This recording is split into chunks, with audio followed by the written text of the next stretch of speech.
Kyle Klingman with FloWrestling. Welcome to another edition of Women's Wrestling Weekly, the show, joined as always by a wealth of women's wrestling knowledge, Scott Beck.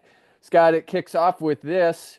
It is official. NCAA sanctions women's wrestling as its 91st championship sport. Your thoughts when you heard that announcement? Amen. I think it was tremendous work by a lot of people. This was a vision. It took a lot of effort to manifest it, and it was done by a broad swath of individuals throughout the country, relentlessly, and it happened. So I'm very excited. Now we're just starting the process now that we're going to be a sanctioned sport, but I'm proud of the effort that people did. And it just shows you that if you believe in something and persevere, it can be done. Interesting when you just look at some of the comments, what people are thinking. A lot of people had your reaction. Some people thought it had happened already just because there was women's college wrestling. So maybe we can just filter through a little bit what is going to happen. So as of right now, the NCAA Division One, Two, and Three will all be in one championship. And you have to assume at some point Division Three non-scholarship or athletic scholarship schools will break off because there's only four right now Division One programs, five if you count Delaware State, hopefully Tarleton State, hopefully Lehigh, maybe Columbia down the road. But because they don't have that 40 threshold, Division One and Two will stay together until there's the possibility of Division Two and Division One breaking off. But for the 2026 season, Division One, Two, and Three will stay together. I like that because we've seen a North Central stay competitive. We've seen Kings stay competitive. Their Division Two, McKendree, Colorado Mesa, they've been able to be up there and challenge. At some point, it's going to break off, but I love that you get to see three divisions all in one. I could not agree more. I think the worst thing that they could do would be to rush breaking it off. My understanding of this, and I'm not an expert of all the nuances, is that it's kind of up to the coaches and the wrestling community for when they want to do it and how it gets manifested. But right now, there'll be no reason to rush anything. Let's keep it strong, one big division. I know there's a disadvantage to the non-scholarship schools, but I think it's best for everybody for now, and then we'll see how things evolve. Listen, if they could do it quicker, if all of a sudden a lot of teams jump into Division One, and two, and it makes sense, then they'll do it. But I don't think it needs to have a timeline right now. So that's my understanding of it, and I'm happy with the way it is. And the other thing that will happen is so in 2026, you will be an official NCAA champion. And I think that's an important distinction. Right now, you'd be an NCWWC champion. It's the NCAA schools that you have to kind of go dance around the language, but you will be an NCAA champion. I think that's so special. I think that's so important for the health of the sport. Yeah, I mean, ultimately it is, but I don't want to take anything away from the ladies that, were the other champion. I always get all the initials mixed up, but like it was the same schools and it was meaningful and it was competitive. So let's not, demean anything that's been done and belittle it. But ultimately, it will be nice to have the official NCAA Good attached point to it. there. Yeah, good point because I agree. I look back and to me it's as official as you get. They were the best of the best, and even back to WCWA when you had Exactly. everything together. And you Exactly. look at Helen Maroulis, she was in that division and Exactly. wrestling those. So it is important, especially for us to recognize how well they did. All, all you can do is wrestle in the name of the tournament. Whatever initials they want to put on, that's what you have, and you wrestle, and it would be the same competitors. So we're going to put some different initials. Yeah, ultimately maybe it's meaningful, but at the end of the day, these are the best women in the college landscape, winning college national championships. So I don't want to lose sight of that. The other distinction is the NCAA will now take over. So women's wrestling is out. Not that there won't be influence from different groups within the NCAA, but the NCAA will determine what happens. We don't know what that's going to be yet. We don't know if it's going to be 10 qualifiers maximum for a team, 15, 12, how the brackets will look. There's so many unknowns right now. But I think it's the same thing as the girls' high school wrestling that once you kind of build this out and you see that this is an official sport, a championship sport, I think more schools are going to want to add women's wrestling, hopefully down the line. Yeah, I think they will. And I'd like to believe, maybe incorrectly, but the NCAA is going to take the advice of the coaches and the people that got us here and their input, and not just issue edicts of exactly what they want. And I think it'll hopefully be a give and take and figuring out what the best formula is. And also, it's very possible that they try something and then make some tweaks.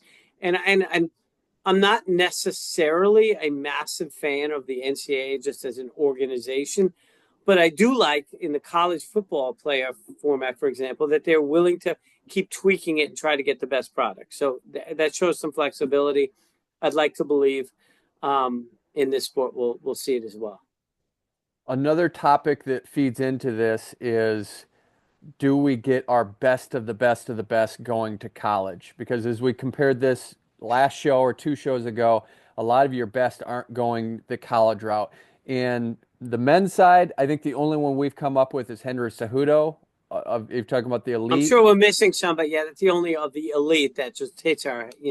Correct. And we went through a list of 10 that we just came off the top of our head of women that did not go the college wrestling route. They may have gone to college, but didn't necessarily wrestle in college. Amit Elor probably heading that list. Adeline Gray did not wrestle in college. You have a Nebi Sarni that went to Air Force. That just wouldn't happen on the men's side. I think with this, I think we're going to get more of that, hopefully, as college women's programs get added. We're going to see the best of the best want to go the college route. I think when it comes to it's a couple of things. You have some people that want the quote college degree and they want that, and but people also want good competition. So if you have a situation where the best just literally have nobody that they cannot tech in 5 seconds, it doesn't get them better, and they're cutting weight every week or making weight. They're going through the grind. I think what you are seeing is, at least like in the Iowa situation where some of the athletes were still going on trips. I know some of the ladies went to Japan. They went a little late. It's a shorter trip after the dual meet. I'm sure there can be flexibility. But ultimately, I'd like to believe we get to a situation where we have extreme depth, extreme talent, and our best athletes that want to get a college education or want the college experience socially and life experience believe that. I'm not saying they're not going to kill most people, but there may be, because some of the men just kill everybody, but at least there's going to be 3 to 5 people that they have, given matches, that they're just not teching everybody in 20 seconds, because you really don't get better if you just tech everybody in 20 seconds. You don't. I'm sorry. You don't. And I think the other thing that is we compare to the men to the women is it's folk style freestyle. This is the folk style world championships at some level, Yep. the NCAA championships, and you only have 4, maybe 5 if you have COVID opportunities to make that happen. This is an Olympic movement. You have Yep. the high bar we know is the world championships and the Olympic games, and sometimes you might just say a college championship isn't as important. I think this direction we're going, we're seeing an Yes. NCAA championship for women. This is going to be really important. And in freestyle, which is what they wrestle after. So I think that ultimately, if we're going to talk about like what the landscape should ultimately look like, we keep building college. We ultimately get more NCAA schools, hopefully Power 4, Division 1 schools, and then the high school movement, which we've gotten sanctioned in almost every state. I'd like to slowly but surely see that shift into freestyle. When we look at what's going to happen next, one of the great opportunities here is at Tarleton State. It's a club program right now, might transition into Division One. He's reemerged. Jason Mormon is now the head wrestling coach for the club team. I think he's expecting it to be D1. He wouldn't take it if it wasn't going to be, but I think that's a big move. It shows a big step for Tarleton State in Texas. I think this is a great move. I'm glad Jason Mormon's in the sport, and I think they got a gold mine with Jason. Yeah, I mean, they have a gold mine with Jason in that he's an exceptionally experienced coach, led King to exceptional consistency, championship teams. And I like the fact that it's in Texas because that is an exceptionally strong high school state for women's wrestling. It's an enormous state. Obviously you have athletes like Mota Pettis and, an Olympic champion in Tamara Mensah. I mean, it's a breeding ground. I mean, there's a lot of Alex Lyles in high school is a stud. So it is a deep state, and it's really making a statement. I mean, and you even have, Randy Miller coaches there, and you have, Aaron Golson training there. So this is just going to feed on it. I think there's going to be a tremendous pool of athletes. Just like I said, if Lehigh starts a program, you're going to then draw from Pennsylvania, Jersey, Ohio, New York. Texas is going to get just dry now to the program, especially with somebody like a Jason Moorman that knows how to build a program, knows women's wrestling, and knows how to coach. So it's exciting. It was good to see him land that. I knew that was in the works, and it's good to hear. And look at what you just said there. Xochitl Pettis, Jasmine Robinson, both from Texas, both not in college programs right now. So if you're able to get that type of talent to come to Tarleton State, you're cooking right now if you get those two. And Yeah. that's a great way to build a program. Not saying they want to go that route, not saying they should go that route, but if you're able to get that caliber of talent, boy, you're off to the right Yeah, start. or the next batch of Moda Pettises or something like that. Whoever's the next, there are next ones, and it's a fertile state with a very good history and a leader as a state in wrestling. So it's exciting. Exciting times. Hopefully we get more D1. Hopefully that transitions up. Right now we have 5. Tarleton State could be 6. Lehigh could be 7. So if we're keep adding and we get into double digits, this is going I'd to be love to fun. get Columbia as an Ivy, but might put pressure on Harvard's club or Princeton.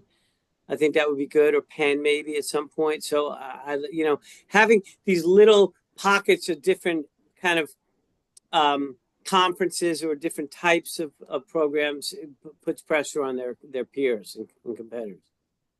Scott, what did we learn from the Grand Valley State Iowa duel? That was one that we had circled. We learned that Yeah, Grand Valley State can be competitive in some matches. They won 2. Sounds like Sage Mortimer didn't make weight at 110, so we missed out on the duel or the matchup that we wanted to see, either against Emily Gonzalez, presumably, or Ava Bayless. Gonzalez had scored points against her and looked a little bit better at the Missouri Valley Open. But from your vantage point, what do you think we learned from Grand Valley State winning 2 matches? that they're good and they have some good athletes. I mean, um, you know, the highlight match to me was, without Mortimer wrestling, was the Lang Estrella match. Was a very close match, won by Lang 4-3. I'm of the belief, they ranked 2 and 3. They wrestled 10 times. They each win kind of 5. Lang has a kind of funky style. Estrella's looked good this year. It was a good win for Lang. I was a little surprised, or Callie Lang at Iowa is developing. She's scrappy. Good win for her over Aspen Blasco, who has looked very good. So that was a little surprising to me. If you look at the rankings, it was a 2-2 win. Number 7 over number 4, but Blasco's looked very good. And we've not yet mentioned Callie Lang, and she's kind of a under the radar Iowa, but she's scrappy and she's had some decent results and wrestled some people fairly tough. Then you get into the 3 we always talk about: Macy, Kelty, Kennedy, Murderers Blades. Row, yeah. What do you do there, Scott? There's just nothing, You, nothing you you, can you, you stop. get, as you and I always say, there are levels to this game. And there's just, Welker's a world medalist, senior world medalist, and exceptionally well in developing and getting better. So, not much you can do. Life beat Presbyterian 34-10. Some interesting results there, but as we continue to talk about, is Life the second best team in the country? Joe Norton, he gave us some feedback. He thinks his team is, and if he said anything other than that, I'd be disappointed. But Life continues to prove that they're with the second tier there with McKendree, North Central, King, Life. They're right in that mix, and Life shows that they can beat a high quality team in Presbyterian. Got to give them credit. Presbyterians look solid this year, put together a nice team, but Life just a couple levels above them. Yeah, Life has a very solid team, but they're just a little bit better. Thank you, Joe Norton, for sending us his feedback. The dual meet lineups and his predictions. That was good feedback, and we like to see it. And I would love to see that match. And I would expect him to think he's going to win. I think Ashley Flavin would probably have something to say about that, but I don't know if we get the match, but it would be very competitive. I would be disappointed if either coach didn't defend their Of team. That's what you course, want. Yeah, yeah, that's absolutely. so much fun. Hey, as we looked at what just happened, we thought Taina Fernandez was going to compete at Escape the Rock. Looks like the entire team got sick, so she was not a part of that, so we missed out on that.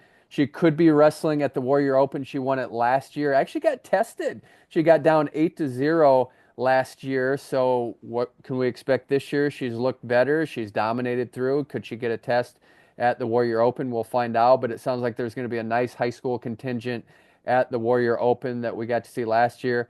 It could be one of those tournaments. It could be the big three of tournaments. You have the North Central Invite, you have the Missouri Valley, and you have the Warrior. It seems like those outside of the national duels are the tournaments that you want to watch. So I think all eyes are going to be on that tournament just to see what happens because there's a lot of quality teams. Excited to see what results we get out of that, Scott. Yeah, I think what happens is, there's a plethora of women's open tournaments and women's college tournaments, but certain ones develop into the more competitive ones, and the teams see that and they want to go there and test their athletes. So, yeah, the Warrior Open has become very good. I really would have liked to have seen Fernandez wrestle in that tournament because that's a fairly solid. It's not like a Super 32 or a Iron Man, but it's probably a little bit below. Very solid, boys high school tournament. Wrestling 132 in a boys high school tournament.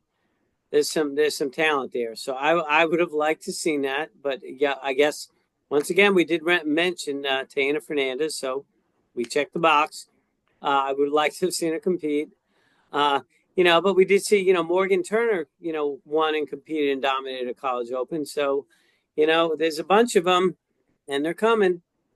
It will never not be fascinating to see high schoolers enter college opens or enter senior opens. There's just something about the youth movement and seeing a 14 to 18-year-old wrestle against college, even though we know that women's wrestling's on a different path, a different trajectory. They're getting training earlier and it's just happening at lightning speed. It's still so fascinating to see how they do against their college counterparts. Well, it's fun because listen, there was nothing better, seeing Dave Schultz or Kerry Collat on the men's side do it when they're very young. And then you see now the Marcus Blades, the Bo Bassett, so it's fun on both. It's not just a women's phenomenon, and I guess we got to mention Japan as well. They have athletes that when they turn 18, they're winning world titles. So the sport that people are developing younger and younger. We're seeing it, in the U.S. You see it in Japan.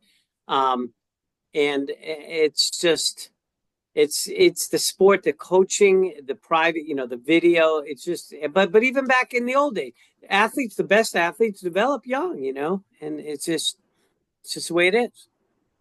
One of the originals on the youth movement that doesn't get mentioned as often as she should, Tatiana Suarez or Tatiana Padilla, based on how you remember her. She was winning world medals in her teenage years. I think she was 19 when she won a world bronze medal, had a short career in freestyle wrestling before she went into the UFC. And as we've really mentioned a lot of quality women's documentaries, there's one that HBO did called The Unbreakable Tatiana Suarez, and it really dives into her wrestling career and what that meant and how that she gives back.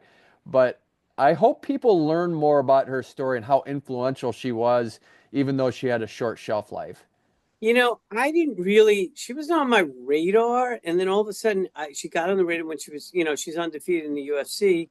And when she's winning, and then I saw the documentary, and then I asked people that wrestled her, whether it was Helen or, asked about her. And she was an absolute hammer. It was unfortunate she had injuries, but it was great that the way her injuries were, she was able to segue into, the octagon. And she is just a absolute badass and a good person. Supposedly, I never met her, never talked to her. Just what I've seen, what I've heard, big fan. And she was the youth movement back then. Two world bronze medals, senior world bronze medals, had to deal with injuries before she got into mixed martial arts. But I think as we look back at just some of those early pioneers and what they did, you really don't want to forget the trail that they blazed because they didn't have these opportunities. Sara McMann talked about that, how they really weren't accepted. They were not wanted by a lot of people, and so they had to fight through. And she talked about how it built kind of a different personality, a different toughness that maybe the girls today don't have. They probably don't understand the amount of resistance that we got. They might hear it here and there where people are like, oh, girls wrestling, what is that? Or, oh, they should be doing that. Like, they might get it on a small level, but like some of us got like, we basically were, they really, really tried to push us out of the room and tried to do whatever they could, even legally, to keep us from being there. So like they kind of can't understand having to figure out wrestling with like coaches not really helping you, teammates trying to force you to be out of it, things like that. Like wrestling is hard enough on its own without experiencing all that extra to push you out. But I will say this, there is a breed of girls out there that of my generation that have like a stubbornness and toughness level that is unparalleled. We were, like we were not popular. It was not popular in our schools. It was like looked upon, like, it was just kind of like looked down upon and stuff like that. So like we had to fight an entire, like at a, for me at a time in our life when you're a teenager, like going against the grain is like a huge thing, like developmentally, that's a huge thing. And so like I think I've carried that type of thing throughout my whole life. Whereas these girls today, it's not like that, not any knock on them, but they're kind of getting praised and, rewarded for doing something that's so tough. It just creates a different kind of, it brings out a different type of character. Can you get tougher than, Sara McMann, Tatiana Suarez? I mean, these athletes, yeah, they weren't welcome. And some were, I mean, like, Christy Davis, was coached by, Joe DeMeo in a men's room and had support, but a lot of them weren't. And the boys were not thrilled about it, and they had a blaze a trail and they did it. And I'm sure it was lonely. But these are just very strong-willed individuals that epitomize the type of people that succeed in wrestling and the skill set and the life skills and confidence and belief, which is exactly why, the old, if you, once you've wrestled, everything else is easy. We've heard that a million times, but it is true. We had an international tournament take place. 3 women competed, and I'm glad that we continue to see Tiara Ike continues to compete. And we saw her in a couple of college opens. She gets her first crack at an international tournament. Not her first ever, but as of late, she got 5th place. What do we make of that? Do you think she can continue to be on the rise? I hope she is. Yeah, I hope so. This is her first international experience in a long time. I think she went 1-2.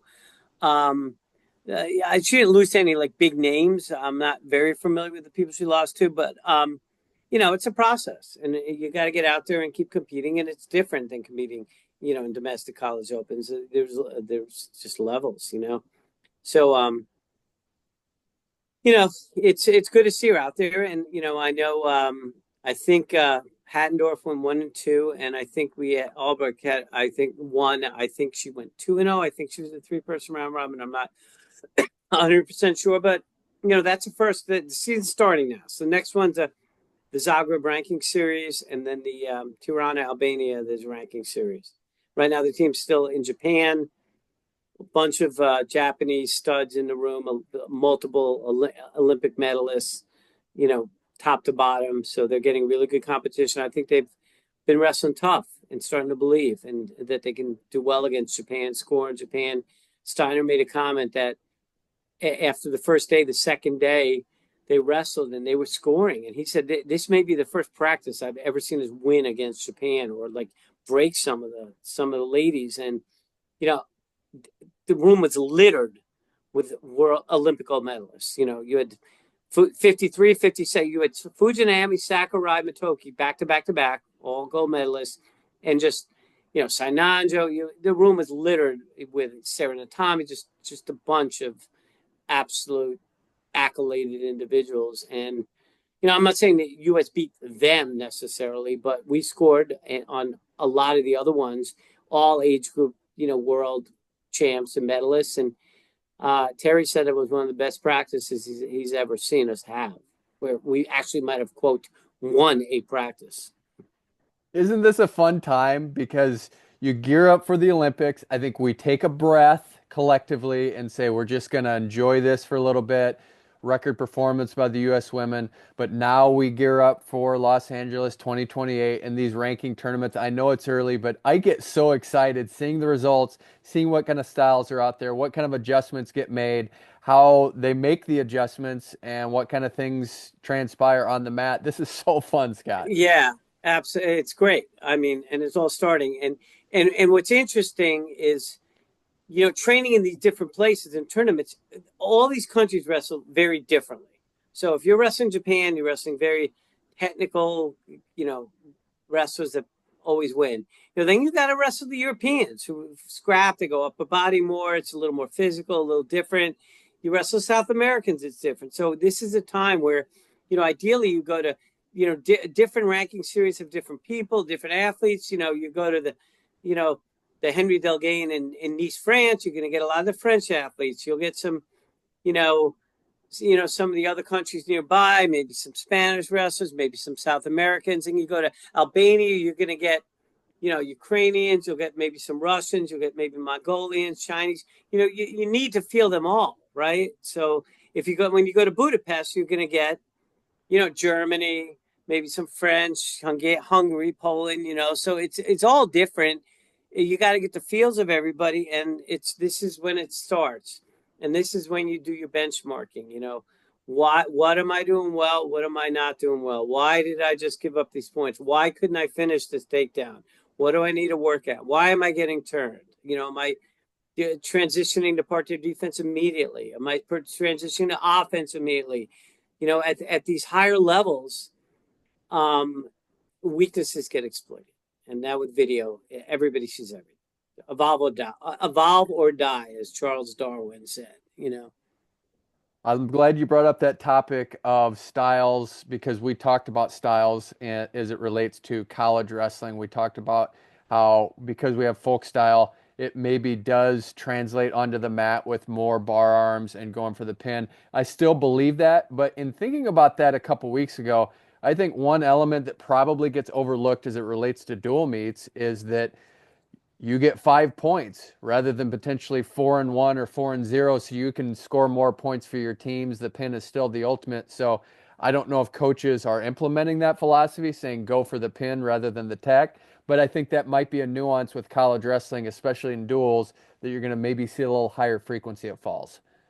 Yeah, maybe. I mean, I'm always a believer. If you can get it, in a perfect world, you're ending the tech with the person on the back and going for the fall. But if you can get a tech, you take it. You know what I mean? And techs are kind of easier. I mean, but some people are pinners. I mean, just like you see in folks out, there are pinners and there are not pinners, and some people have been better. I don't know. I think in close matches, if you're a coach, you're probably saying your athlete, if you can get a fall without doing something stupid and getting at it, Lee Miracle, never sacrifice position for points. If you can go for the fall without doing something stupid and taking a risk you shouldn't take, then maybe, they're encouraging them to go for them.